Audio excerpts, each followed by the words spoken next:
Alright, this is a tips and tricks video on just trying to help people out there fix their two-stroke moped. And all these tricks that I show are usually the things that I usually do when I come across an old two-stroke moped. I mean, you don't have to do everything that I do, but it certainly does help doing the things that I'm doing and I'm showing in this particular video. So just for anybody out there that wants to fix their moped, uh, I hope this helps. As you can see, I pull off the head, and I want to make sure, I do a thorough inspection. Make sure there's not no deep scratches in the cylinder wall and where the gasket sits. Look at the spark plug, look at the transfer ports. I want to look at the exhaust port and all that. So just do a little basic thorough inspection. As you can see, the top part of the cylinder head where the gasket sits, it's in pretty good condition. Turn the cylinder around and check to see for the same thing. Make sure that there's no scratches and stuff. Check your cylinder walls, make sure that there's no deep scratches in there as well. So little things like that you want to look for.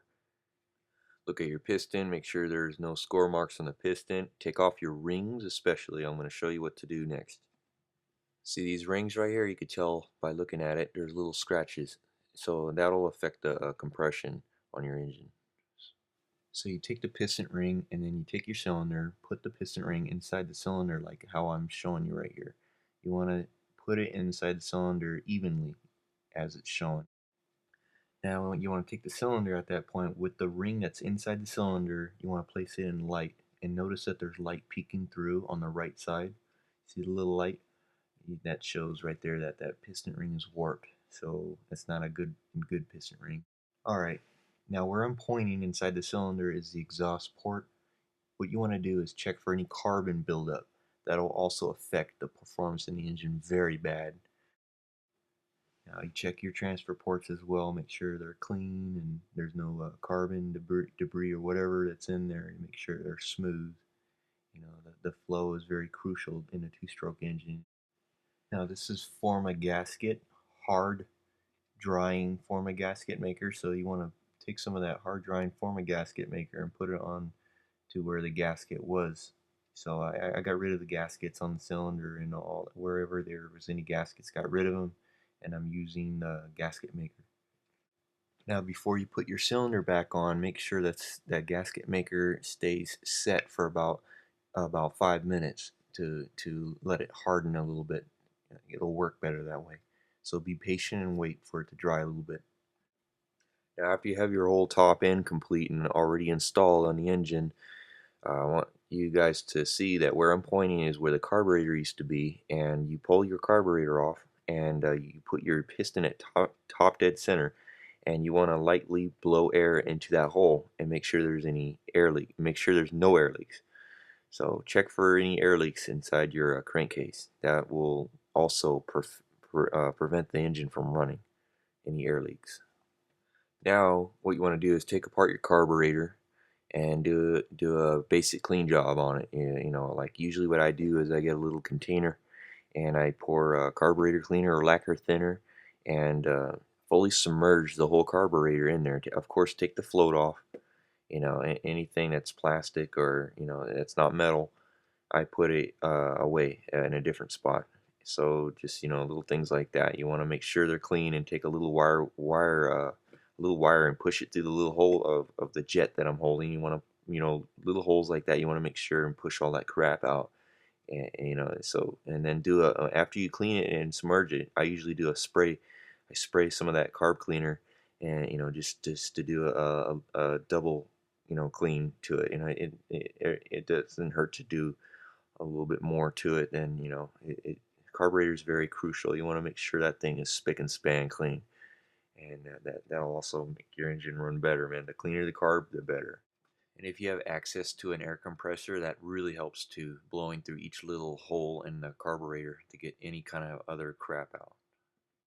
Alright, I usually inspect this part and make sure it's in good condition, because if it's not going to seal up the gas properly and your bike's always going to leak. So this is the part that seals up the gas from going in any further, because what happens is that if gas is coming into the carburetor, it's filling up inside the float bowl, and as it fills up with gas in the float bowl, it pushes the float up. And as the float comes up, it seals the gas in this little tiny hole where that arrow-shaped rubber piece is. It basically seals it, preventing more gas from coming in, and it burns off the remaining gas inside the float until it goes down, and then thus pulling the plug out, allowing more gas to come in. So if you don't replace that, you're gonna just risk having that bike leak all the time. So it's better to get it replaced. I don't know about you, but I like running my two-stroke engines with expansion chambers. I just personally think they run better that way. They run faster, they take off better, RPMs are higher. So this is a homemade version of an expansion chamber with a ghetto paint can muffler, which works fine. Now, depending on your gearing and power to weight ratio, this is like a trial and error thing for me. I usually just guess it and just try it and see what happens. I usually will determine, okay, well, this bike, I'm gonna make the header come out a little bit longer than usual, so it'll accelerate a little bit faster, because the longer your header pipe is before it reaches to the expansion chamber, the quicker it's going to take off the bottom end.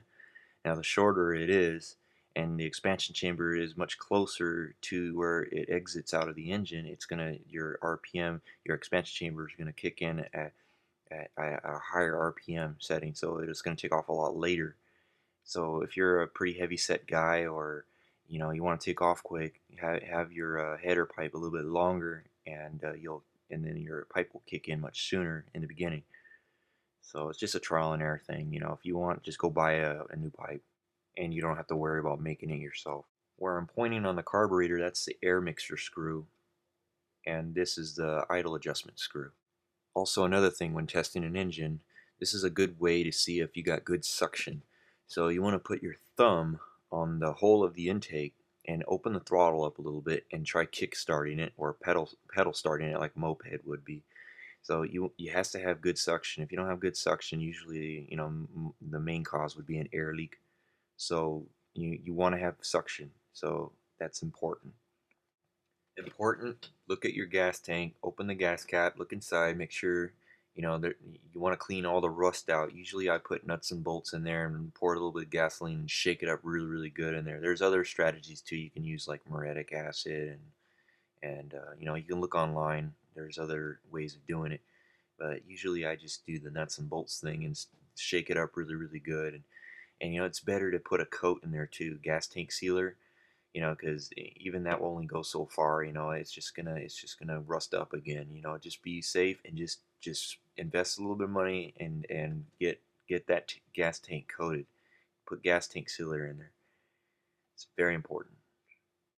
Make sure you clean your petcock. Take your petcock completely off the gas tank and get all that crap out of there. Blow it with an air compressor, whatever you have to do to clean it really good.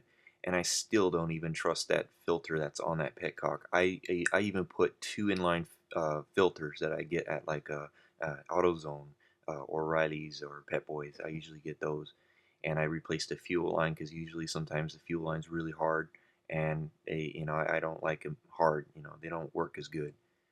So those things, just make sure you take care of it, because any kind of little debris can get inside that carburetor and just screw everything up, and it just make your life so freaking miserable. So your filtration system, your fuel system has to be very clean. So I just like to be safe and use separate inline filters. Now check your ground connections. Make sure that they're making a good connection. Just just do a little visual inspection on all the wiring. Make sure that there's no wires being pulled out of place, and like exposed wire showing and all that. It's important that you might have to rewire it. So the most important uh, pieces that you want to worry about is the CDI, the stator, and the spark coil. That's what keeps your engine running, and keeps the engine running. So those three things right there is the most important things I would worry about. And all the lights and everything, you can figure that out on your own, because I don't even mess with all the lights and all that. I just get the engine running. That's what I do. So the engine is the most important thing for me.